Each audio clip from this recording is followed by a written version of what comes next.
3,500 साल पहले भारत में एक महान व्यक्ति हुए। उनका नाम था महर्षि बागभट्ट। उनकी लिखी हुई 2 शास्त्रीय पुस्तकों पर हम चर्चा कर रहे हैं। एक उनकी पुस्तक है अष्टांग हृदयम, दूसरी पुस्तक है उनकी अष्टांग संग्रहम। ये दोनों पुस्तकों में महर्षि बागभट्ट ने 7,000 सूत्र लिखे हैं, संस्कृत में लिखे हैं। ये सूत्र हमारे जीवन से जुड़े हुए हैं। हमारे अपने जीवन में हमें स्वस्थ रहना है, निरोगी रहना है, तो इन स्वस्थ और निरोगी रहने के लिए क्या क्या करना चाहिए, ये सूत्र बागभट्ट जी ने लिखे हैं। बागभट्ट जी महर्षि चरक के शिष्य थे। चरक ऋषि का नाम हम सब जानते हैं। चरक ऋषि के वो शिष्य थे और सबसे बेहतरीन शिष्यों में उनकी गिनती होती है, सबसे इंटेलिजेंट माने जाते हैं। चरक ऋषि ने जितना शोध कार्य किया, बागभट्ट जी ने उससे भी ज्यादा किया। 135 वर्ष उनकी आयु रही। 135 वर्ष में लगभग आप समझ लीजिए 18 वर्ष छोड़कर, 18 वर्ष वो ये कहते हैं कि मैं प्राथमिक अध्ययन करता रहा, तो 18 वर्ष छोड़कर बाकी सारे वर्ष उन्होंने बहुत गहन अध्ययन में लगाए। और उन्होंने कोई एक सूत्र लिखा तो उस पर कम से कम 50 से ज्यादा उन्होंने ऑब्जर्वेशंस किए। आज का जो विज्ञान है, जिसको हम आधुनिक विज्ञान कहते हैं, ये पूरा ऑब्जर्वेशन पर आधारित है। तो अगर जैसे उन्होंने कोई सूत्र कह दिया तो उसका 50 बार परीक्षण किया, अलग अलग परिस्थितियों में अलग अलग लोगों पर किया, और जब उन्होंने देखा कि परिणाम वही है, तब सूत्र लिखा। अब हम कल्पना करें कि 7,000 सूत्र लिखे हों और एक एक सूत्र पर 50-50 परीक्षण उन्होंने किए हों, तो पूरी जिंदगी उनकी इसी में निकल गई। महर्षि बागभट्ट बाल ब्रह्मचारी थे। अंतिम समय तक वो ब्रह्मचर्य का ही पालन करते रहे। गृहस्थ आश्रम उन्होंने नहीं जिया, लेकिन वो मानते थे कि गृहस्थ आश्रम बहुत महत्व का है। तो ऐसे महर्षि बागभट्ट के सूत्रों को मैं पिछले 6 साल से पढ़ता रहा, और भारत की आज की जो परिस्थिति है, मैं मानता था और आज भी मानता हूं कि उसमें ये बहुत अनुकूल है। तो बागभट्ट जी एक सूत्र लिखकर चले गए। वो ये कहते हैं कि हर व्यक्ति अपनी चिकित्सा स्वयं कर सकता है, और इस बात को उन्होंने कहा कि 85% चिकित्सा बहुत आसान है, जो कोई भी व्यक्ति स्वयं कर सकता है। 15% चिकित्सा थोड़ी मुश्किल है, जिसमें आपको विशेषज्ञ की मदद की जरूरत पड़ती है। तो मैंने सोचा क्यों ना ये 85% चिकित्सा जो आसान है वो लोगों तक पहुंचाई जाए। इस दृष्टि से ये व्याख्यान श्रृंखला आयोजित की है, और मेरे जीवन का ये पहला व्याख्यान है जो मैं इस विषय पर दे रहा हूं। इसके पहले इस विषय पर मैंने कहीं बात ही नहीं की, क्योंकि अभी तक तो मैं अध्ययन ही करता रहा। कल के सूत्र को आगे बढ़ाते हुए मैं एक सूत्र आपके सामने कहता हूं। बागभट्ट जी कहते हैं कि जब आप भोजन करें कभी भी, तो भोजन का समय थोड़ा निश्चित करें। भोजन का समय निश्चित करें। ऐसा नहीं कि कभी भी कुछ भी खा लिया। हमारा ये जो शरीर है, ये कभी भी कुछ भी खा लेने के लिए नहीं है। इस शरीर में जठर है, मैंने आपसे कहा, उसमें अग्नि प्रदीप्त होती है। तो बागभट्ट जी कहते हैं कि जब जठर में अग्नि सबसे ज्यादा तीव्र हो, उसी समय भोजन करें, तो आपका खाया हुआ एक एक अन्न का हिस्सा पाचन में जाएगा और रस में बदलेगा, और रस में से मांस, मज्जा, रक्त, वीर्य, मल, मूत्र, मेद और आपकी अस्थियां, इनका विकास होगा। तो कभी भी कुछ ना खाएं। ये पद्धति भारत की नहीं है, ये यूरोप की है। यूरोप में डॉक्टर्स हैं, वो हमेशा कहते हैं कि थोड़ा थोड़ा खाते रहो, कभी भी खाते रहो। हमारे यहां ये नहीं है, थोड़ा थोड़ा खाते रहो, कभी भी खाते रहो। आपको दोनों का अंतर समझाना चाहता हूं। बागभट्ट जी कहते हैं कि खाना खाने का समय निर्धारित करें, और समय निर्धारित होगा उससे जब आपके पेट में अग्नि की प्रबलता हो, जठर अग्नि की प्रबलता हो। बागभट्ट जी ने इस पे बहुत रिसर्च किया, और वो कहते हैं कि 1.5-2 साल के रिसर्च के बाद उनको पता चला कि जठर अग्नि कौन से समय सबसे ज्यादा तीव्र होती है। तो वो कहते हैं कि जब सूर्य का उदय होता है, सूर्य का जब उदय होता है, तो सूर्य के उदय होने से लगभग 2.5 घंटे तक जठर अग्नि सबसे ज्यादा तीव्र होती है।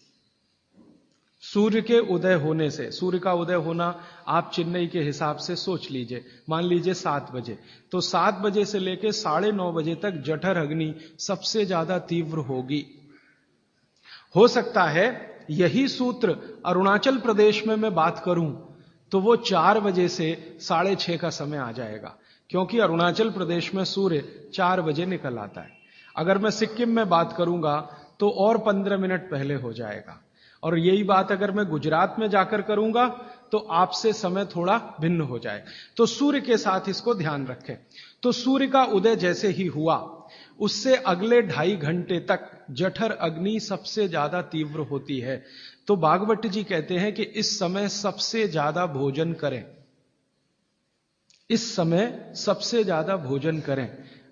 वो तो एक जगह यहां तक कह देते हैं कि आप अगर संभव हो तो 9:30 बजे के अंदर ही लंच करें, 9:30 बजे के अंदर ही लंच करें, माने ब्रेकफास्ट गायब, नाश्ता छोड़ें, सीधे ही भोजन करें। यहां तक वो कहते हैं। वो ये कहते हैं कि सुबह 9:30 बजे तक अगर आपने भरपेट भोजन किया है तो इसमें से जो कुछ भी बनेगा वो एक एक बूंद, एक एक अन्न का टुकड़ा, एक एक दाने का टुकड़ा आपके शरीर के लिए उपयोगी होगा। क्यों? क्योंकि वो कहते हैं कि सुबह 7 बजे से, आपके हिसाब से मैं कह रहा हूं, 7 बजे से 9:30 जठर अग्नि बहुत तीव्र होती है। भागवत जी ने एक और रिसर्च किया था कि शरीर के जो अलग अलग अंग हैं, जैसे हृदय है हृदय, और जैसे जठर है जठर, जैसे किडनी है, जैसे लीवर है, इनके काम करने का अलग अलग समय है। जठर अग्नि के काम करने का सबसे अच्छा समय है 7 से 9:30, सूर्योदय से 2.5 घंटे तक।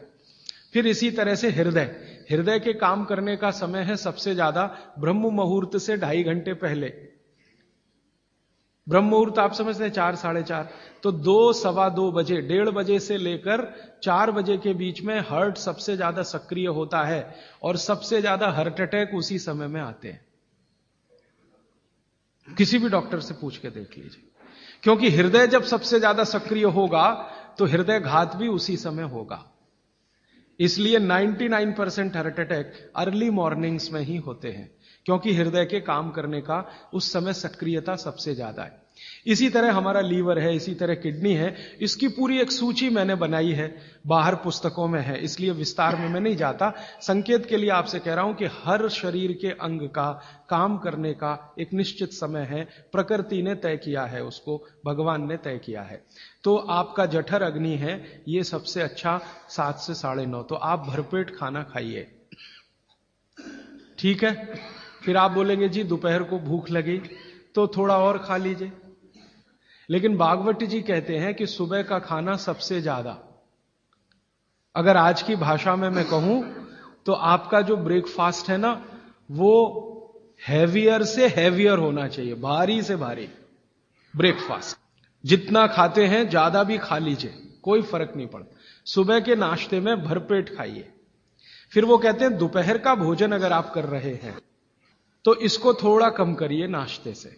दोपहर का भोजन नाश्ते से कुछ कम करिए, 1/3 कम कर दीजिए, और रात का भोजन दोपहर के भोजन का 1/3 कर दीजिए। अब सीधे से मैं कहता हूं, अगर आप सवेरे 6 रोटी खाते हैं तो दोपहर को 4 ले लीजिए और शाम को 2 ले लीजिए। अगर आपको आलू का पराठा खाना है या गोभी का पराठा खाना है, आपकी जीभ स्वाद के लिए मचल रही है, तो भागवत जी कहते हैं कि सब कुछ सवेरे खाओ। आलू का पराठा भी खाओ, गोभी का पराठा भी खाओ, मूली का पराठा खाओ, जो आपको खाना है। हालांकि जैन है तो आलू का पराठा तो निषिद्ध है, मूली का भी निषिद्ध है आपके लिए। फिर अगर जो जैन नहीं है उनके लिए आपको जो ज्यादा अच्छा लगता है खाने में, मैं आपको एक वाक्य में कहता हूं, जो चीज सबसे ज्यादा पसंद है वो सुबह खाओ। रसगुल्ला पसंद है तो सुबह खाओ, रबड़ी खानी है तो पसंद है तो सुबह खाओ, जलेबी खानी है तो सुबह खाओ, इमरती खानी है तो सुबह खाओ। जो भोजन आपको सबसे ज्यादा पसंद है वो सुबह खाओ, पेट भर के खाओ। वो ये कहते हैं कि इसमें छोड़ने की जरूरत नहीं है, पेट भर के खाओ तो पेट की संतुष्टि हुई, मन की भी संतुष्टि होती है। और भागवत जी कहते हैं कि भोजन में मन की संतुष्टि पेट की संतुष्टि से ज्यादा बड़ी है। मन हमारा जो है ना, ये खास तरह की वस्तुओं से या हार्मोन से या एंजाइम से संचालित है। मन को आज की भाषा में डॉक्टर्स लोग जो गिनते हैं ना, हालांकि वो है नहीं, लेकिन उन्होंने जो कहा है वो पीनियल ग्लैंड के बारे में है। ये जो पीनियल ग्लैंड है ना, इसमें से बहुत सारा रस निकलता है, जिनको हम हार्मोन्स कह सकते हैं, कुछ एंजाइम्स हैं। ये संतुष्टि के लिए सबसे आवश्यक ग्लैंड है, पीनियल ग्लैंड। तो भोजन अगर आपको तृप्त करता है, भोजन में एक तो पेट भरना है और एक तृप्त होना, तृप्त करेगा तो पीनियल ग्लैंड आपकी सबसे ज्यादा सक्रिय है। तो जो भी रस और एंजाइम चाहिए शरीर को, नियमित रूप से समान अंतर पे निकलते रहते हैं। और जो भोजन से तृप्ति नहीं है तो गड़बड़ होती है पीनियल ग्लैंड, और पीनियल ग्लैंड की गड़बड़ी पूरे शरीर में पसर जाती है और आपको तरह तरह के रोगों का शिकार बना दे। अगर आप तृप्त भोजन नहीं कर पा रहे हैं तो निश्चित रूप से 10-12 साल के बाद आपको मानसिक क्लेश होगा और रोग होंगे। मानसिक रोग बहुत खराब है। आप सिजोफ्रेनिया के शिकार हो सकते हैं, डिप्रेशन के शिकार हो सकते हैं, आपको कई ऐसी गंभीर बीमारियां हो सकती हैं। भागवत जी कहते हैं कि आप भोजन करते हुए अगर संतुष्ट नहीं है तो 27 तरह की बीमारियों से ग्रसित हो सकते हैं। उनकी पूरी सूची है, वो पुस्तक में है। कभी भी भोजन करें तो पेट तो भरे ही, मन भी तृप्त हो। और मन के तृप्त और पेट के भरने का सबसे अच्छा समय सवेरे का ही है। अब मैंने ये भागवत जी के सूत्र को चारों तरफ देखना शुरू किया तो मुझे पता चला कि मनुष्य को छोड़कर जीव जगत का हर प्राणी इस सूत्र का पालन कर रहा है, मनुष्य को छोड़कर।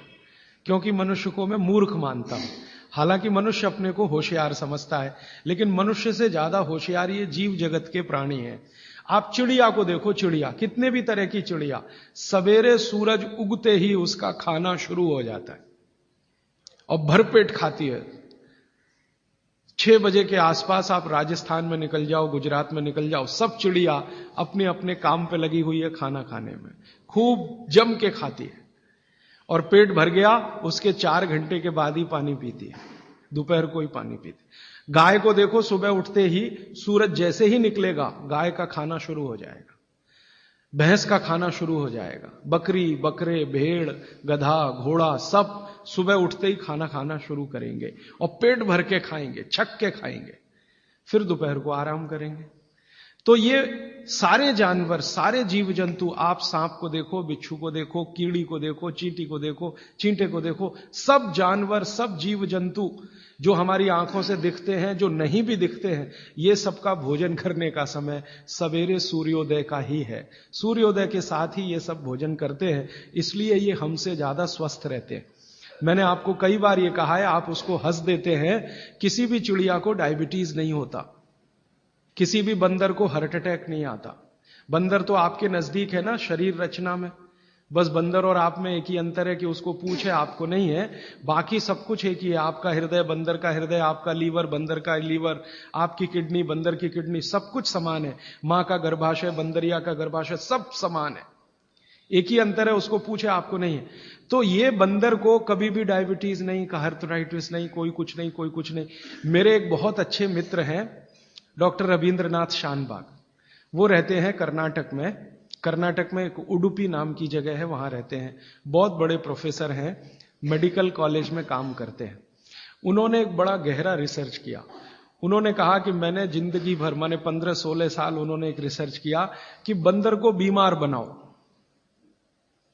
क्योंकि उन्होंने बहुत सारे वैज्ञानिकों से यह सुन रखा है कि बंदर बीमार नहीं होता, और बीमार होगा तो मरेगा ही, जीवित नहीं रहेगा। तो बंदर को बीमार बनाओ। तो उन्होंने तरह तरह के वायरस और बैक्टीरिया बंदर को डालना शुरू किया, कभी इंजेक्शन के माध्यम से, कभी किसी माध्यम से।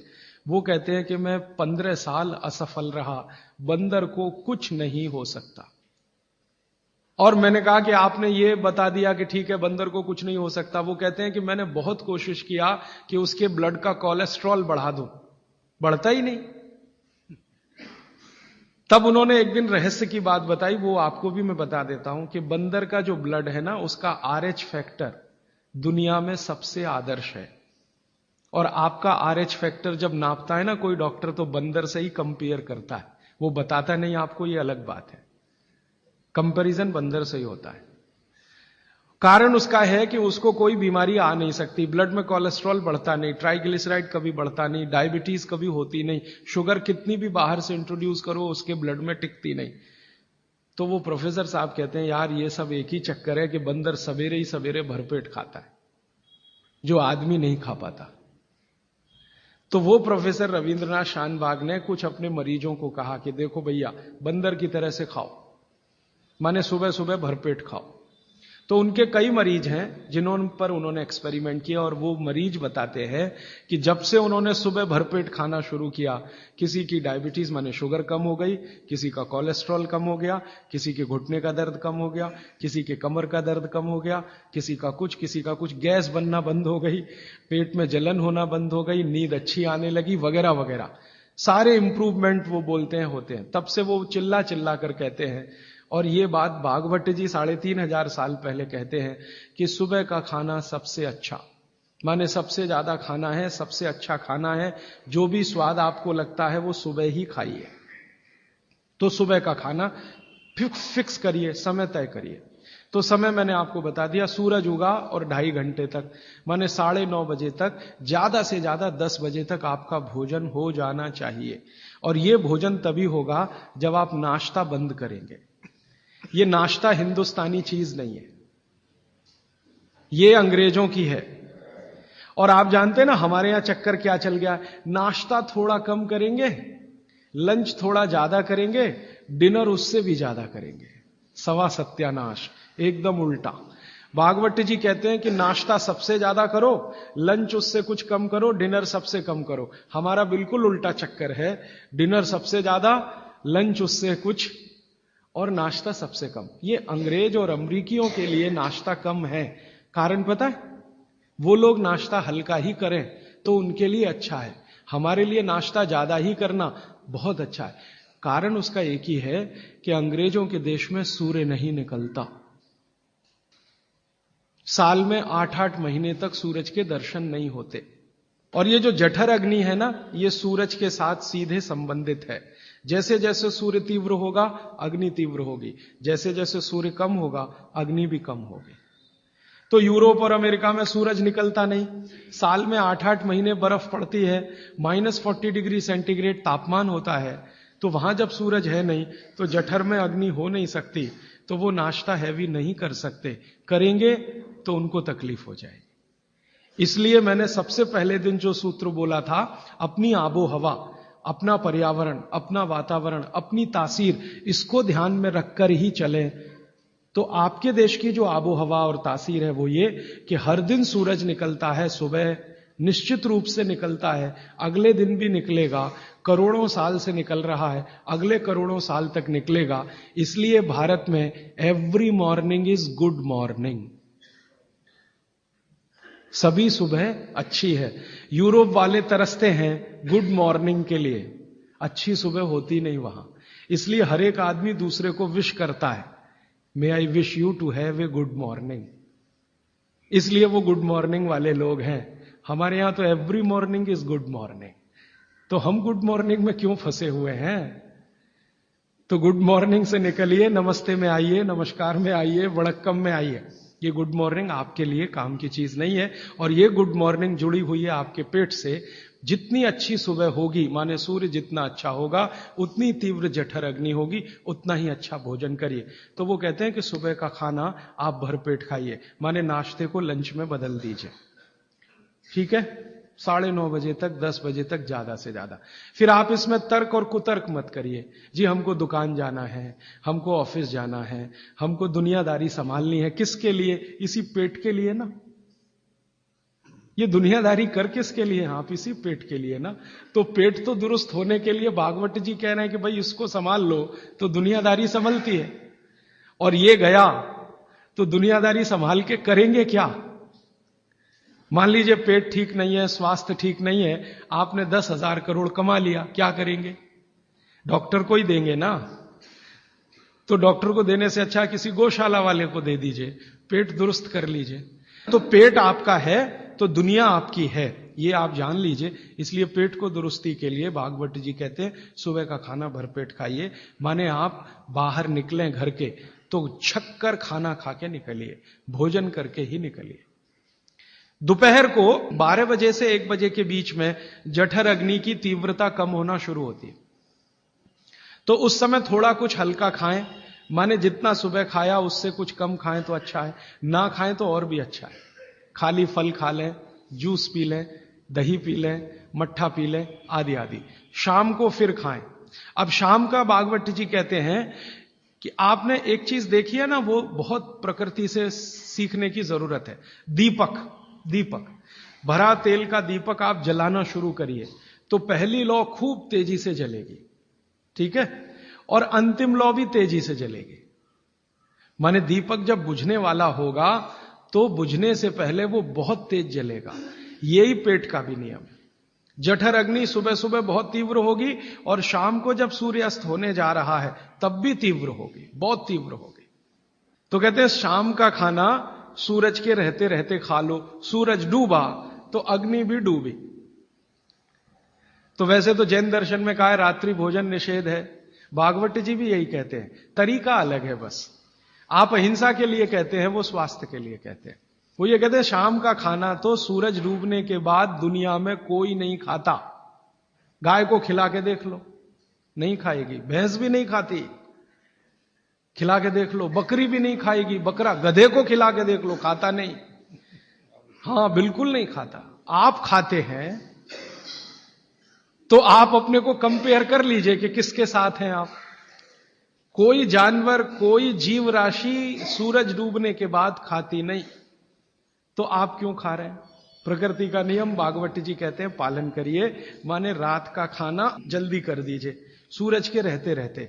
माने 5-6 बजे के आसपास आपके यहां सूरज डूबता है, 6 बजे या 6:30 बजे, वही समय सबसे अच्छा है डूबने से पहले।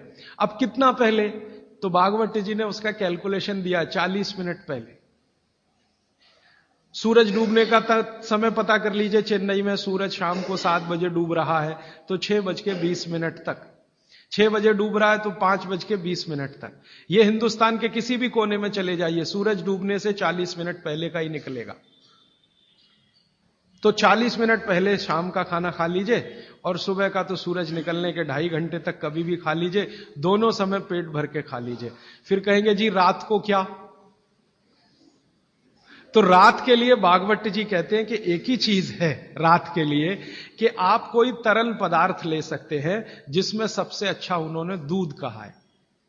भागवत जी कहते हैं कि शाम को सूर्य डूबने के बाद, मैंने आपको कल कहा था, हमारे पेट में जठर स्थान में कुछ ऐसे हार्मोन्स या एंजाइम्स या रस पैदा होते हैं जो दूध को पचाते हैं। इसलिए वो कहते हैं सूर्य डूबने के बाद जो चीज खाने वाली है वो दूध है, या पीने वाला है वो दूध है। तो रात को दूध रख लीजिए, 6 बजे तक भरपेट खाना रख लीजिए। सुबह का खाना अगर आपने 9:30-10 बजे खाया तो शाम को 6 बजे खूब अच्छी सी भूख लगेगी। फिर आप कहेंगे जी हम तो दुकान पे बैठे हैं 6 बजे, तो डब्बा मंगा लीजिए, दुकान में डब्बा आ सकता है। हां, डब्बा आने में कोई तकलीफ नहीं है। दुकान में आप 6 बजे बैठे हैं, डब्बा आपका आ सकता है। और मैं आपको हाथ जोड़कर कह रहा हूं, आप में से कोई भी डायबिटिक पेशेंट है, कोई भी अस्थमेटिक पेशेंट है, किसी को भी बात का गंभीर रोग है, आज से ये सूत्र चालू कर दीजिए। 3 महीने बाद आप खुद मुझे फोन करके कहेंगे राजीव भाई पहले से बहुत अच्छा हूं, शुगर लेवल कम हो रहा है, अस्थमा मेरा पहले से कम हो रहा है। ट्राइग्लिसराइड चेक कर लीजिए और इस सूत्र को शुरू कर दीजिए। 3 महीने बाद फिर चेक करा लीजिए, पहले से कम होगा। VLDL, LDL आज चेक कर लीजिए, 3 महीने बाद फिर चेक करा लीजिए, बहुत तेजी से घटेगा। HDL आज चेक करा लीजिए, 3 महीने बाद चेक करा लीजिए, बहुत तेजी से बढ़ेगा। और HDL बढ़ना ही चाहिए, LDL, VLDL कम होना चाहिए। तो ये सूत्र भागवत जी का जितना संभव हो आप ईमानदारी से पालन करिए, वो आपको स्वस्थ रहने में बहुत मदद करेगा। अब इसके आगे का एक सूत्र भागवत जी कहते हैं कि जब भी आप खाना खाएं तो हर समय ये बात का ध्यान रखें, हर समय, कि 2 ऐसी विरुद्ध वस्तुएं एक साथ ना खाएं जिनका गुण और स्वभाव एक दूसरे के विपरीत है। 2 विरुद्ध वस्तुएं एक साथ कभी भी ना खाएं, यह है सीधा सीधा सूत्र। अब आप कहेंगे हमें पता नहीं विरुद्ध वस्तुएं क्या हैं। मैं कुछ विरुद्ध वस्तुओं की सूची बता देता हूं। डिटेल सूची तो भागवत जी ने बताई है। 103 वस्तुएं हैं जो एक दूसरे के एकदम खिलाफ हैं। 103 वस्तुएं। जैसे सबसे पहली वस्तु उन्होंने बोली है प्याज और दूध, दोनों एक दूसरे के जानी दुश्मन हैं। दूध और प्याज साथ में खाया तो 20 बीमारी आने ही वाली है। सबसे ज्यादा बीमारियां आएंगी त्वचा की। आपको सोराइसिस होगा, आपको एक्जिमा होगा, आपको खाज होगी, आपको खुजली होगी, अगर प्याज दूध साथ में खा रहे हैं तो कभी भी ना खाएं। इसी तरह से वो कहते हैं कि कटहल को क्या कहते हैं? कटहल समझते? जैक फ्रूट, दूध और जैक फ्रूट कभी ना खाएं, दोनों एक दूसरे के जानी दुश्मन। और दूध और ऐसा कोई भी फल साथ में ना खाएं जो सिट्रिक एसिड प्रधान है। सिट्रिक एसिड आप समझते हैं? संतरा, मौसम्मी, नारंगी, अंगूर, खट्टी चीज। एक खट्टी चीज तो आपकी बनाई हुई है, एक खट्टी चीज भगवान की बनाई हुई। तो भगवान की बनाई हुई खट्टी चीज है, दूध के साथ जानी दुश्मन है। भागवत जी ने बहुत साल रिसर्च करके बताया, एक ही खट्टा फल है जो दूध के साथ खाएं, वो है आंवला। आंवला, आंवला ही एक फल है, खट्टा है, सिट्रिक एसिड भरपूर मात्रा में है, विटामिन सी भरपूर मात्रा में है, कैल्शियम उसमें भरपूर है। यही एक फल है जो दूध के साथ जरूर खाएं। बाकी कोई फल जिसमें खट्टापन है वो दूध के साथ ना खाएं। आम भी, आम अगर खट्टा है तो दूध के साथ ना खाएं, मीठा है तभी खाएं। आम और दूध की दोस्ती बहुत जबरदस्त है, लेकिन खट्टे आम की दूध से दोस्ती नहीं है। मीठा आम, एकदम मीठा आम, पका हुआ आम, उसी को दूध के साथ खा सकते हैं। एक और उन्होंने गिना है, वैसे तो आप जैन हैं तो ये बात आपके लिए लागू ही नहीं होती, लेकिन जैन नहीं है इसलिए कह रहा हूं, तो कभी भी शहद और घी एक साथ ना खाएं। दुनिया का सबसे खराब जहर है ये, शहद और घी। शहद घी साथ में ना खाएं, शहद खाना है तो घी ना खाएं, घी खाना है तो शहद ना खाएं। इसी तरह से उड़द की दाल और दही गलती से भी साथ में ना खाएं। उड़द की दाल, वैसे तो मैंने कल बोला था द्विदल, द्विदल में सबसे खतरनाक है उड़द की दाल। उड़द की दाल के बारे में जितनी भी रिसर्चेस भारत में हुई हैं वो ये कहती हैं कि ये दालों की राजा है, इसलिए ये अकेला ही खाएं, इसके साथ दही नहीं खा सकते। उड़द की दाल के साथ, दालों की राजा है, राजा अकेला ही रहता है ऐसा कहा जाता है। तो वो कहते हैं उड़द की दाल भरपूर खाएं, मना नहीं है, लेकिन अकेली खाएं। और बाकी जो दालें हैं, अरहर की दाल है, मूंग की दाल है, तो मैंने कल कहा था कि ये भी द्विदल में है, दही तो ना खाएं। लेकिन कोई मजबूरी में खाना है तो उपाय मैंने बताया था कि दही गर्म करके खाएं, माने दही में बघार लगा के खाएं ताकि तासीर गर्म हो जाए उसकी, या मट्ठा गर्म करके खाएं तासीर उसकी गर्म हो जाए। लेकिन मेरी आपको विनम्र विनती है, उड़द की दाल के साथ तो बिल्कुल ना दही खाएं, ना मट्ठा खाएं, बघारा हुआ भी नहीं खाएं। भागवत जी कहते हैं कि चलेगा ही नहीं। मैंने इस पे मेरे अपने शरीर पे एक्सपेरिमेंट किया। मैंने एक दिन कहा कि चलो खा के देखते हैं। भागवत जी ने कहा ना खाएं, खा के देखें क्या होता है शरीर को। तो मैंने खाने से पहले मेरा ब्लड प्रेशर चेक किया, और उड़द की दाल खाने के बाद दही खाया और फिर ब्लड प्रेशर चेक किया, तो मेरा ब्लड प्रेशर 22 से 25% बढ़ा हुआ था। फिर मैंने सोचना शुरू किया कि रोज रोज अगर मैं ये खाने लगूं उड़द की दाल और दही उड़द की दाल, तो 100% 6-8 महीने में हार्ट अटैक आ ही जाएगा। इसका मतलब माताओं बहनों से हाथ जोड़कर निवेदन है, दही बड़ा कभी भी नहीं, क्योंकि दही बड़ा में उड़द की दाल का बड़ा अगर है तो दही बिल्कुल नहीं। अगर आपको दही बड़ा खाना ही है तो मूंग की दाल का, मूंग की दाल का बड़ा है, दही बघार कर या मट्ठा बघार कर आप ले सकते हैं। उड़द की दाल का बड़ा अगर बनाया है तो दही के साथ तो गलती से भी नहीं। उड़द की दाल का बड़ा सीधे चटनी से खा सकते हैं, दही से नहीं। और अगर शादी ब्याह है आपके घर में तो मीनू बनाते समय ध्यान रखें कि मेहमानों को उड़द की दाल का बड़ा और दही ना परोसें, नहीं तो दोहरे पाप के भागीदार बने। आप अपना तो नाश करेंगे ही, आने वालों का भी नाश करेंगे। और अतिथि देवता है, उसको जहर ना खिलाएं। तो ऐसी एक सूची है, मैंने तो आपको 4-5 चीजें बताई हैं, विस्तार से आप पुस्तक में देख सकते हैं। वो सूची ये कहती है 103 वस्तुओं की, ये चीज इसके साथ ना खाएं, ये चीज इसके साथ ना खाएं। तो भागवत जी कहते हैं 2 विरोधी चीजें साथ में ना खाएं। और वो कहते हैं कि अगर आपने ये सूत्र धारण कर लिया तो जिंदगी भर आप निसंकोच बिना किसी रोग के जीवन बिता सकते हैं। तो आज का एक सूत्र मैंने बोला, फिर ये दूसरा सूत्र हुआ, अभी तीसरे सूत्र पे चलता हूं आज का। भागवत जी कहते हैं कि खाना आप जब भी खाएं तो उसको जमीन पर बैठकर ही खाएं, जमीन पर बैठकर खाएं। मैं जैसे बैठा हूं ना, इसको आयुर्वेद की भाषा में कहते हैं सुख आसन। ये आसन में खाना खाएं। क्यों खाएं जी, प्रश्न आएगा आपके मन में। तो भागवत जी समझाते हैं कि जब आप इस आसन में बैठते हैं, सुख आसन में, तो आपके शरीर का जो जठर है ना, ये जो है सबसे ज्यादा तीव्र है, और इस आसन में इसकी तीव्रता हमेशा मेंटेन रहती है। आप अभी कुर्सी पर बैठे हैं, इसमें तीव्रता घट जाती है, और खड़े हो जाएं तो बिल्कुल कम हो जाएगी। कारण क्या है? आप शरीर के बारे में थोड़ा जानते हैं ना, हमारे शरीर में कई चक्र हैं, कई चक्र हैं। एक चक्र जो है ना, ये जो पीछे है, जहां पर आपका हिप जॉइंट्स और आपका ये जो मन का होता है, जहां मिलते हैं, वो सबसे महत्वपूर्ण चक्र है। ये प्रदीप्त होता है तभी, मन दीप्त होता है जब आप इस स्थिति में बैठें, और इसका जठर पर सीधे असर है। और ये असर आप अगर महसूस करना चाहते हैं तो जमीन पे बैठ के ही खाएं। और वो ये कहते हैं कि भोजन की जो थाली है, वो आप बैठे उससे थोड़ा ऊपर रहे, माने पट्टा रख के या स्टूल रख के थाली उस पर ऐसे बैठ के खाएं। भागवत जी ने और एक बात कही है कि सबसे अच्छा तो ये है सुखासन, जिसमें आप बैठकर खाना खाएं। वो कहते हैं और एक आसन है जिसमें आप खाना खा सकते हैं, बाकी किसी में भी नहीं। वो गाय का दूध जब निकालते हैं ना, कैसे बैठते हैं, बस उस स्थिति में भी आप खाना खा सकते हैं। उकड़ू गाय दूध निकालने का जो स्थिति है बैठने का, उस स्थिति में बैठ के आप खाना खा सकते हैं। लेकिन वो आपके लिए नहीं है, इसको ध्यान से सुन लीजिए, क्योंकि आगे उन्होंने एक वाक्य लिख दिया कि जो शरीर श्रम ज्यादा करते हैं, जो शरीर श्रम ज्यादा करते हैं, जैसे किसान, जैसे हमारे कारीगर मजदूर, उनके लिए उकड़ू बैठकर खाना खाना सबसे अच्छा। खाते भी हैं, माने वो चेले हैं सब भागवत के।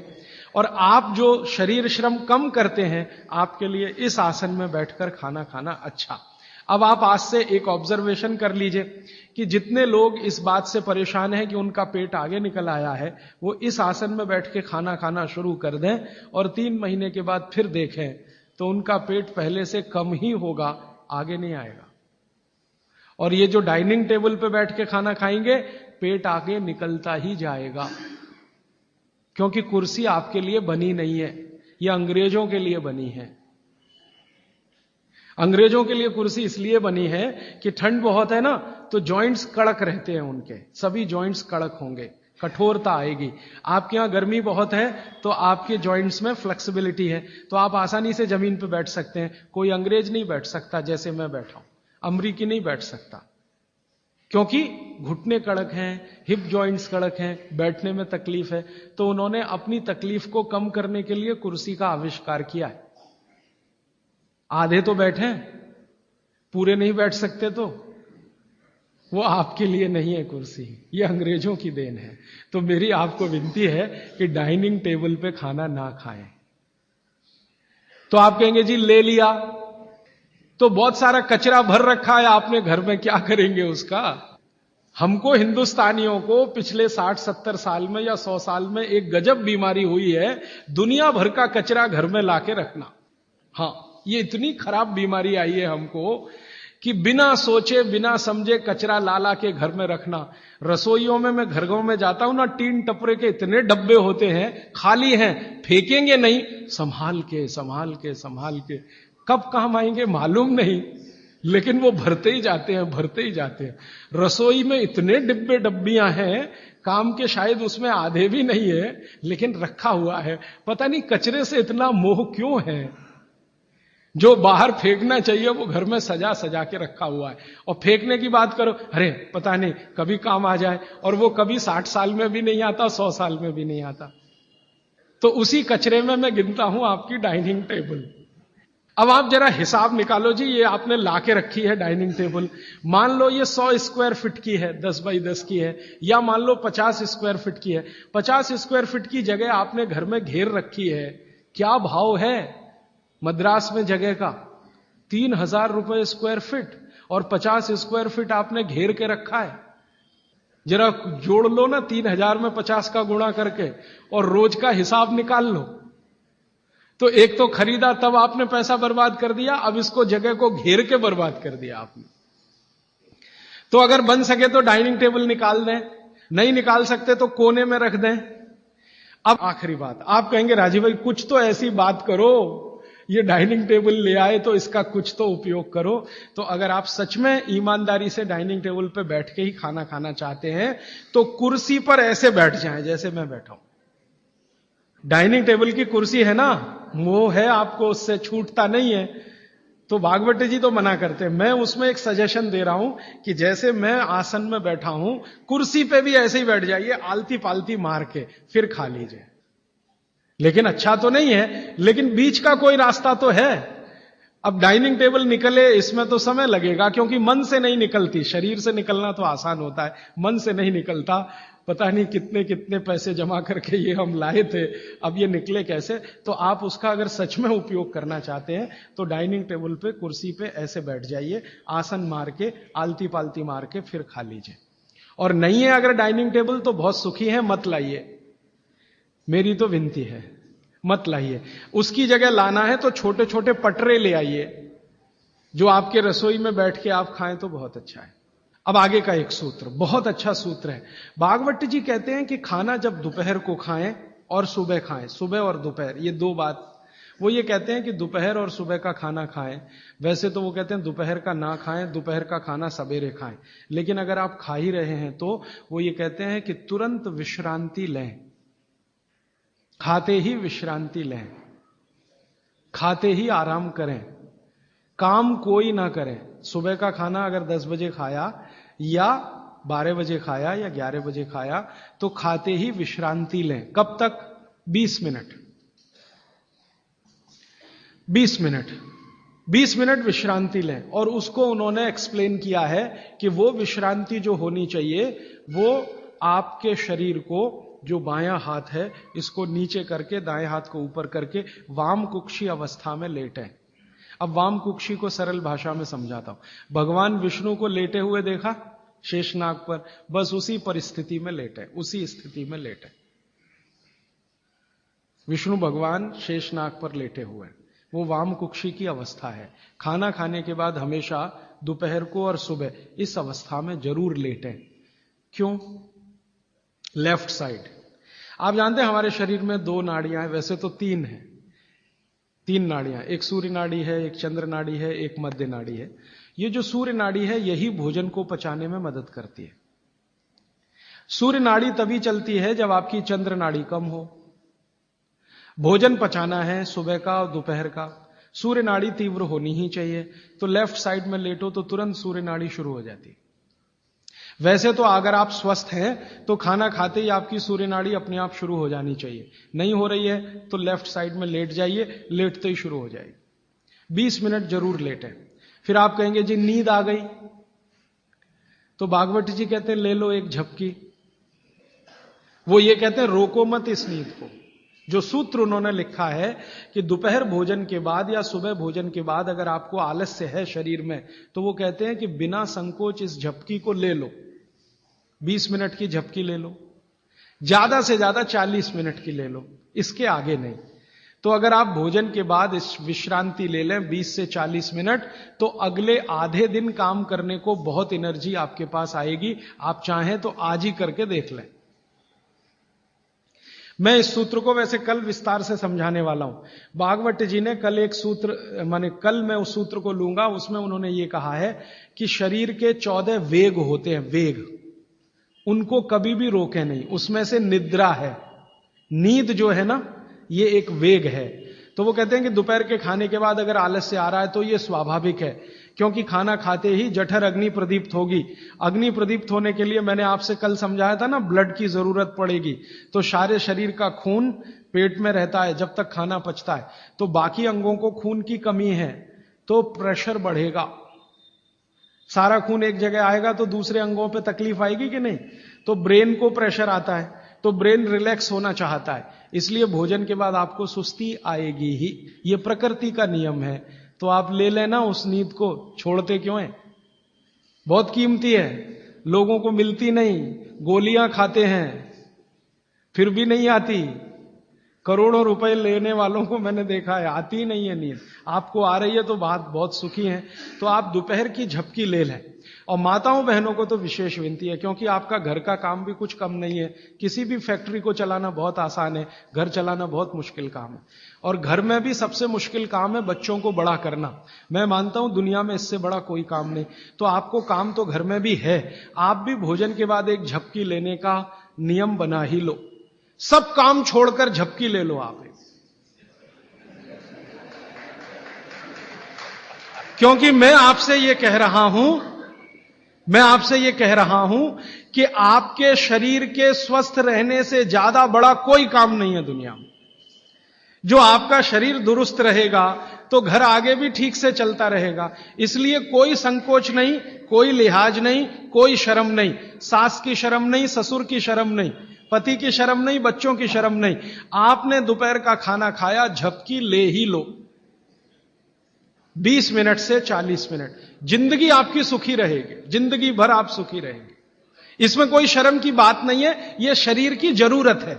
जैसे भूख लगती है तो हम खाना खाते हैं, इसमें क्या शर्म करते हैं। वैसे ही खाना खाते ही ब्लड प्रेशर बढ़ता है और ब्रेन को ज्यादा प्रेशर बर्दाश्त नहीं है, तो नींद लेना ही शरीर के लिए अच्छा है। तो आप ये कर लो। पुरुषों के लिए भी मेरी विनती है। आप कहेंगे जी दुकान में व्यवस्था नहीं, कुछ बना लो, आगे पीछे कुछ तोड़ ताड़ के ऐसी व्यवस्था कर लो कि खाते ही पैर सीधे करने को कुछ तो हो जाए।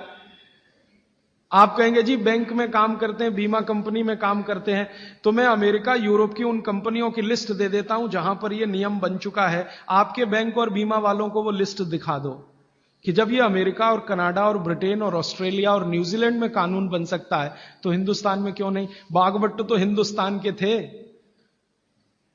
तो आपकी बैंक और बीमा कंपनियों में भी कोशिश करो। लेकिन आपको मालूम है ये जो हमारा बीपीओ सेक्टर है, यहां तो हो गया है, गुड़गांव में चालू हो गया। उन्होंने चालू कर दिया, दोपहर को खाने के बाद झपकी लेने की छूट देना शुरू कर दिया। तो अगर वहां हो रहा है बीपीओ सेक्टर में, आईटी सेक्टर में, तो सब जगह हो जाएगा। धीरे धीरे ये आ जाएगा। अब मैं आपको एक उल्टी बात कहता हूं। गुजरात में जाता हूं मैं, राजस्थान में जाता हूं, जयपुर जैसे शहर में, राजकोट जैसे शहर में, तो दोपहर को सारा बाजार बंद रहता है। राजकोट में हजारों करोड़ का बिजनेस होता है रोज का। दोपहर को कोई दुकान पे नहीं मिलेगा, करोड़पति से करोड़पति। कहां है जी? खाना खा के झपकी ले रहे हैं।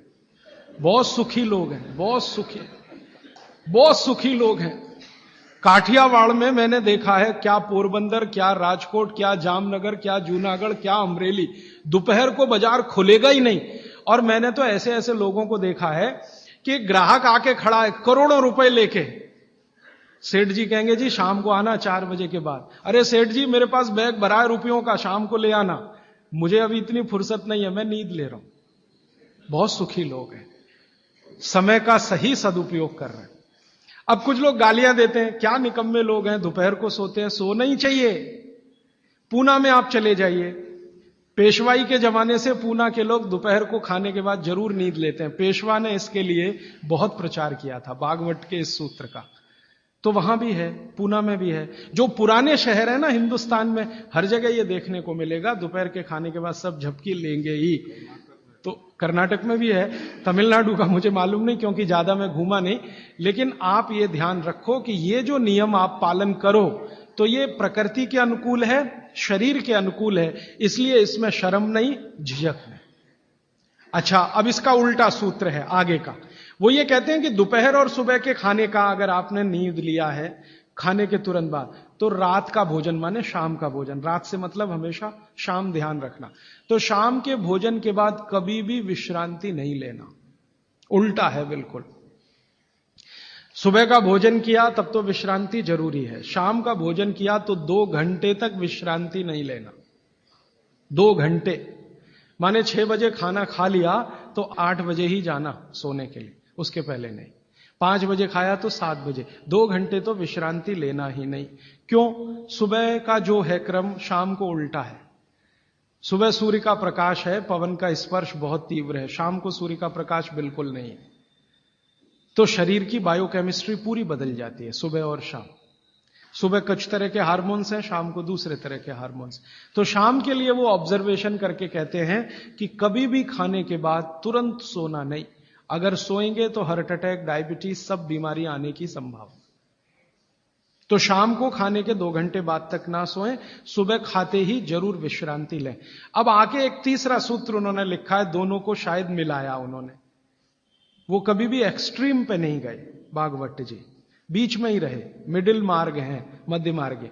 वो ये कहते हैं कि सुबह और शाम को अगर जो आप ये दोनों नियम पालन नहीं कर पाते किसी कारण से, करें तो बहुत अच्छा, नहीं कर पाते तो वो ये कहते हैं कि 10 मिनट के लिए वज्रासन में जरूर बैठ जाएं, सुबह और शाम दोनों।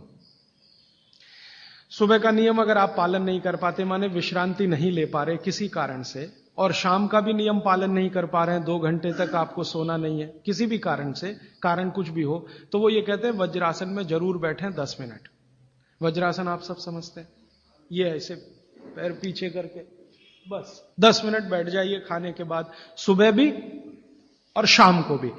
और प्राणायाम और योग में महर्षि पतंजलि ने कहा है कि भोजन के बाद जो किया जाने वाला आसन है वो ये एक ही है, बाकी कोई आसन आप नहीं कर सकते। और महर्षि पतंजलि कहते हैं, महर्षि पतंजलि भागवत के बाद के हैं, महर्षि पतंजलि कहते हैं कि अगर वज्रासन में कोई बैठता है तो शरीर बिल्कुल वज्र के जैसा ही होता है। वज्र आप समझते हैं, एकदम कठोर मजबूत। अब मैंने हिंदुस्तान के कई लोगों को देखा, गांधी जी को तो मेरे आंखों से नहीं देखा, शोभाकांत जी ने देखा है। गांधी जी घंटों घंटों वज्रासन में बैठते थे, घंटों घंटों घंटों घंटों। और आप देखो एकदम पतला दुबला शरीर, और अंग्रेजों की लाठी खाने को हमेशा तैयार। वो वज्रासन की कृपा है गांधी जी। गांधी जी कोई आसन नहीं करते थे, कोई प्राणायाम नहीं करते थे, सुबह घूमने जरूर जाते थे, लेकिन हमेशा ये वज्रासन में जब मौका मिला बैठ गए, जब मौका मिला बैठ गए। और घंटों घंटों 3-3 घंटे तो लोगों ने उनको देखा बिना हिले डुले वज्रासन में बैठ के चिट्ठी लिख रहे हैं, किताब पढ़ रहे हैं, वगैरह वगैरह। तो 10 मिनट तो न्यूनतम करें ही, ज्यादा से ज्यादा अगर आप कर सकें, समय समय पे वज्रासन में बैठते रहें, तो शरीर की बहुत सारी क्रियाएं एकदम दुरुस्त रहती। ये 3 सूत्र हुए, और एक चौथा सूत्र बता देता हूं। हमारे भागवत ऋषि कहते हैं कि आप जब खाना खा रहे हैं तो खाना खाते समय आपका चित्त और मन दोनों शांत रहने चाहिए। चित्त और मन 2 अवस्थाएं, चित्त की है, मन की है।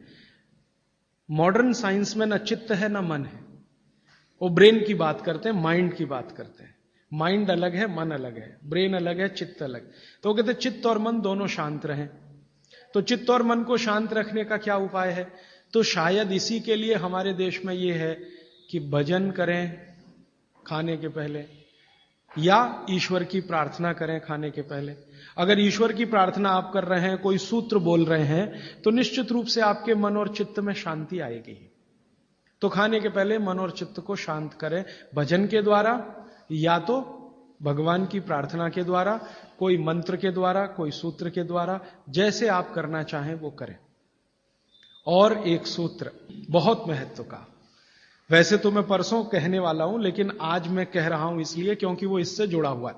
भागवत जी एक जगह लिख रहे हैं सूत्र में कि जब भी आप विश्रांति लें, सुबह या शाम, माने रात को सोएं या दिन में सोएं, तो हमेशा दिशाओं का ध्यान रख के सोएं।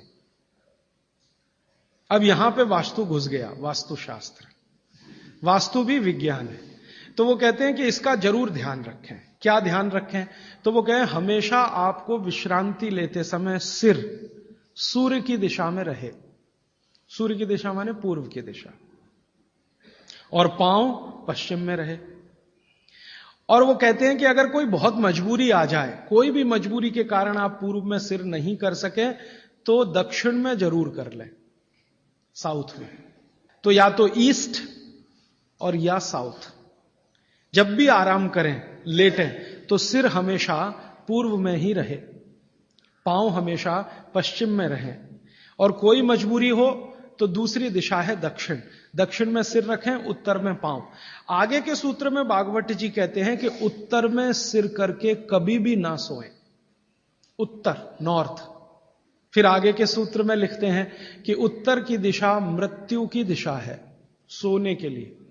उत्तर की दिशा दूसरे कई कामों में बहुत अच्छी है, पढ़ना है, लिखना है, अभ्यास करना है, तो उत्तर में मुंह रख के करें। लेकिन सोने के लिए उत्तर बिल्कुल निषिद्ध है।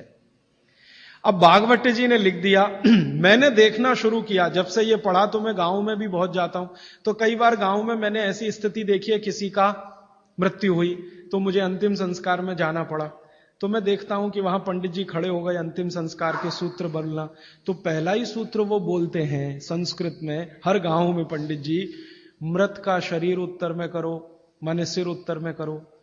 पहला ही मंत्र है, पहला ही मंत्र बोलेंगे, मृत व्यक्ति का सिर उत्तर में करो।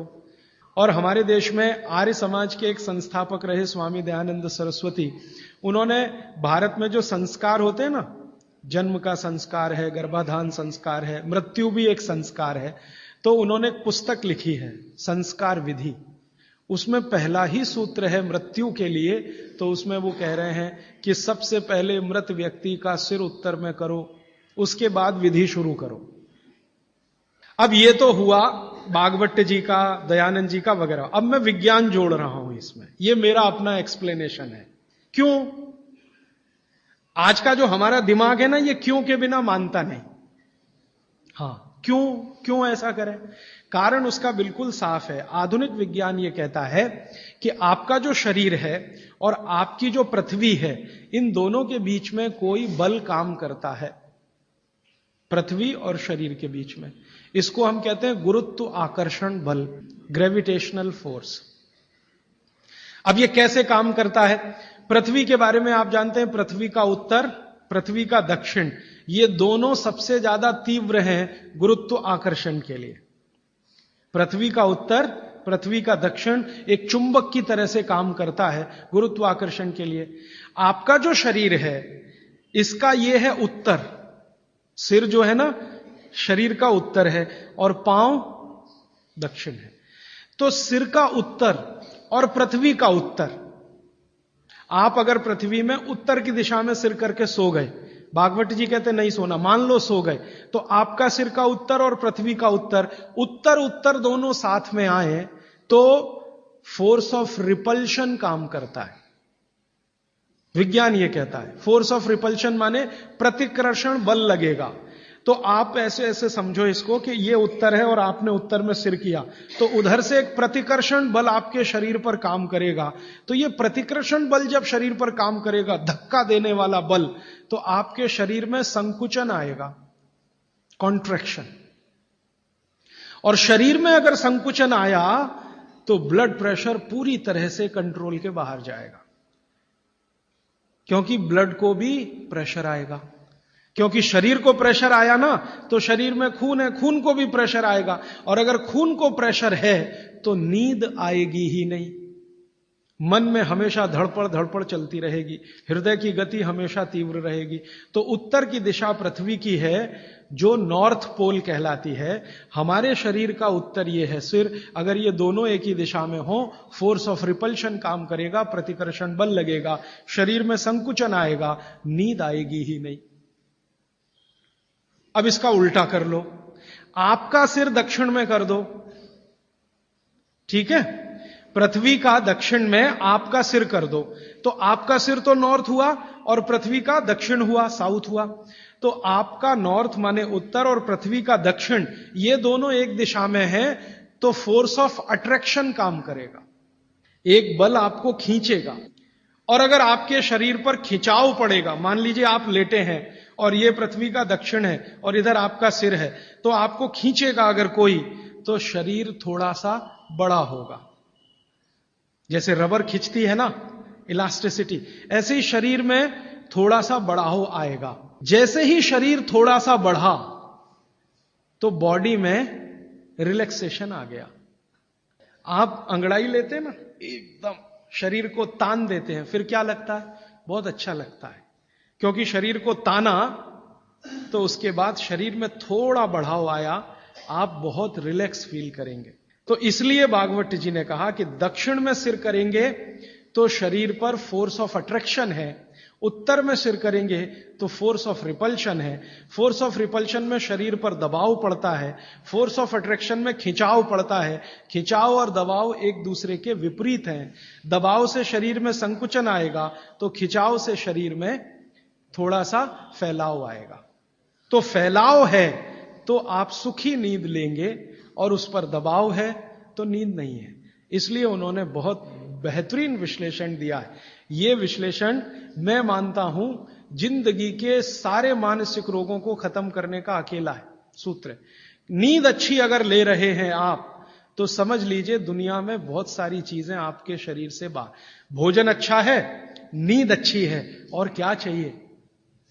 तो आप नींद अच्छी लें, ब्रेन हमेशा आपका फोर्स ऑफ अट्रैक्शन पे रहे, इसके लिए दक्षिण में सिर करके सोना बहुत अच्छा, और नहीं तो पूर्व में करना। अब पूर्व क्या है? पूर्व के बारे में पृथ्वी पर रिसर्च करने वाले सब वैज्ञानिकों का कहना है कि पूर्व न्यूट्रल है। पूर्व जो है ना न्यूट्रल है, ना तो वहां फोर्स ऑफ अट्रैक्शन है ज्यादा, ना फोर्स ऑफ रिपल्शन है, और अगर है भी तो दोनों एक दूसरे को बैलेंस किए हुए हैं। इसलिए पूर्व में सिर करके सोएंगे तो न्यूट्रल आप भी रहेंगे, तो आसानी से नींद आएगी और अच्छी नींद आएगी। पश्चिम का आप पूछेंगे जी, पश्चिम के लिए अभी रिसर्च होना बाकी है। बागवट जी मौन है, उस पर कोई एक्सप्लेनेशन देकर नहीं गए हैं, और आज का साइंस भी लगा हुआ है। कोई रिसर्च अगर आ गई तो मैं जरूर आप तक प्रेषित करूंगा। पश्चिम के बारे में सोने के हिसाब से वैसे तो बहुत रिसर्च हो चुकी है पश्चिम पर, वास्तु वालों ने बहुत काम कर लिया है कि पश्चिम में क्या होना चाहिए क्या नहीं होना चाहिए, लेकिन सोने के हिसाब से, स्लीप के हिसाब से जो सूत्र में बात कर रहा हूं वो रिसर्चेस पश्चिम पर कम हुई हैं, पूर्व पर हो चुकी हैं, दक्षिण पर बहुत हो चुकी हैं, उत्तर पर तो सबसे ज्यादा हो चुकी है। तो ये तीन दिशाओं को ध्यान में रखना है सोते समय। माने पूर्व में सिर करके सोए तो बहुत अच्छा, नहीं तो दक्षिण में। अब इसके आगे का सूत्र और भी मजेदार है, बहुत इंटरेस्टिंग है। बागवट जी कहते हैं कि किन को पूर्व में सिर करके सोना और किन को दक्षिण में, उन्होंने कैटेगरी बना दी। तो वो कहते हैं जो साधु हैं, जो सन्यासी हैं, जो ब्रह्मचर्य का पालन कर रहे हैं, जो गृहस्थ जीवन नहीं जी रहे हैं, जो दुनिया की मोह माया से दूर हैं, इन सबको पूर्व में ही सिर करना हमेशा। और जो दुनिया चला रहे हैं, घर चला रहे हैं, गृहस्थी चला रहे हैं, परिवार चला रहे हैं, पत्नी के साथ रह रहे हैं, बच्चों के साथ, उनको दक्षिण में ही सिर करना। अब यहां बिल्कुल क्लियर हो गया, अब कोई कंफ्यूजन नहीं रहना चाहिए। आप जितने लोग हैं सब अपना परिवार चलाने वाले, घर गृहस्थी चलाने वाले, दुनिया चलाने वाले लोग हैं, तो आप तो आज ही अपने बेड की पोजीशन बदलो। दक्षिण में सबके सिर होने चाहिए बेड के। और मेरे जैसे लोग जो शादी नहीं करते, ब्रह्मचारी हैं वगैरह वगैरह, इनको पूर्व में ही सोना। साधु जी, साध्वी जी जो भी हैं, जिनको अपने जीवन में नैष्ठिक ब्रह्मचर्य का पालन करना है, साधु महात्मा संत, इनको पूर्व में ही सोना है सिर रख के। और आप जैसे लोग जिनको घर गृहस्थी चलानी है, दक्षिण। अब यहां कोई कंफ्यूजन की गुंजाइश नहीं है, आप अपना याद रखो, मैं मेरा याद रखता हूं। काढ़ा शाम को भी पी सकते हैं, लेकिन सुबह सबसे अच्छा। शाम को चाहे तो पी सकते हैं, लेकिन सुबह सबसे अच्छा। शाम को पिएंगे तो नुकसान तो कुछ नहीं है, लेकिन फायदा भी बहुत नहीं आएगा।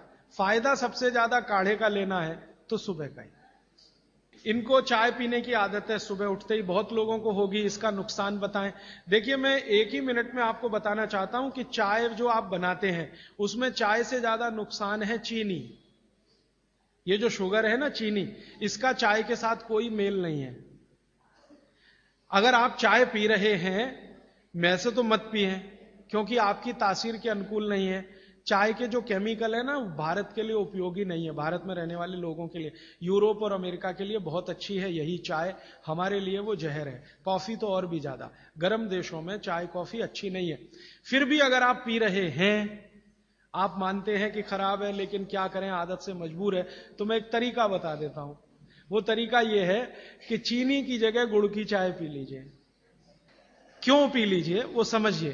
गुड़ जो है ना क्षारीय है, और चीनी है ना अम्लीय है। चीनी जब डिसिंटीग्रेट होती है तो उसके जो अंतिम परिणाम है वो एक एसिड के रूप में ही है, और गुड़ जब डिसिंटीग्रेट होता है तो उसका अंतिम परिणाम है वो क्षार के रूप में है। आपके पेट में अम्ल वैसे ही बहुत है और सुबह सुबह तो ज्यादा ही होता है, और उस समय अम्ल वाली चाय और पिएं जो चीनी मिलाई हुई है, तो ये एसिडिटी ही बढ़ाएगी आपकी। तो बेहतर है कि आप चाय पिएं तो गुड़ वाली पिएं। अब गुड़ वाली चाय जब पिएंगे तो दूध नहीं डाल सकते उसमें, क्योंकि दूध फट जाएगा गुड़ से, क्योंकि दूध और गुड़ की दोस्ती नहीं है। तो फिर बिना दूध की चाय पिएं। तो आप काली चाय पिएं, गुड़ डाल के पिएं।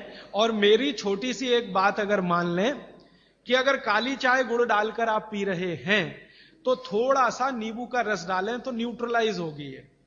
नींबू का रस एसिडिक है, गुड़ जो है ना क्षारीय है, तो गुड़ मिलाई हुई चाय को अगर न्यूट्रल करना है तो थोड़ा नींबू डालकर नींबू की चाय पिए। ठीक है, ऐसा कर। लेकिन इसको पीने से पहले पानी जरूर पिए, वो नियम ना भूलें जी। हां, इसलिए मैंने बोला कि गुड़ में जो है ना क्षार है और नींबू जो है एसिडिक है, तो क्षार अम्ल मिले तो न्यूट्रल होगा, तो न्यूट्रल चाय हो जाएगी जब आप पिएंगे। मैं नहीं चाहता कि क्षारीय तत्व भी ज्यादा जाए आपके पेट में, क्योंकि क्षार भी नुकसान करता है। तो गुड़ डाल दिया तो क्षारपन आया चाय में, तो थोड़ा 2-3 बूंद नींबू के रस की डालिए तो फिर न्यूट्रल हो जाएगा, वो आप पिए। तो जीवन भर आप बिना किसी दुख और तकलीफ के पी सकेंगे उसको। और अगर आपको बन पाए तो हरे पत्ते की चाय ही पिए।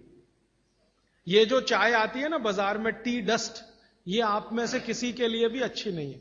आपको अगर पत्ते वाली, हरे पत्ते वाली चाय मिल रही है तो वो कम से कम इतना जरूर फायदा है कि वो एंटीऑक्सीडेंटल प्रॉपर्टी वाली है, क्योंकि हरे पत्ते को सीधे निकालकर सुखाकर आप बना रहे हैं, तो वो इससे बेहतर है जो चूरे वाली चाय आप पी रहे हैं, थोड़ी बेहतर है। पानी कितना लेना चाहिए ये सबके लिए अलग अलग है, तो इसका सूत्र बता देता हूं। हर व्यक्ति को कितना पानी पीना चाहिए, आप अपना वजन करिए। वजन अगर 60 किलो वजन है तो 10 से भाग दीजिए इसमें, तो 6 आएगा, और 2 घटा दीजिए, तो आप 24 घंटे में 4 लीटर पानी पी सकते हैं। अगर 70 किलो वजन है तो 10 से भाग दीजिए, 7 आएगा, 2 घटा दीजिए, तो 5 लीटर पूरे 24 घंटे में पानी पी सकते हैं। किसी का वजन 40 किलो है, 10 से भाग दीजिए, 4 आएगा, 2 घटा दीजिए, 2 लीटर पानी पूरे दिन में पी सकते।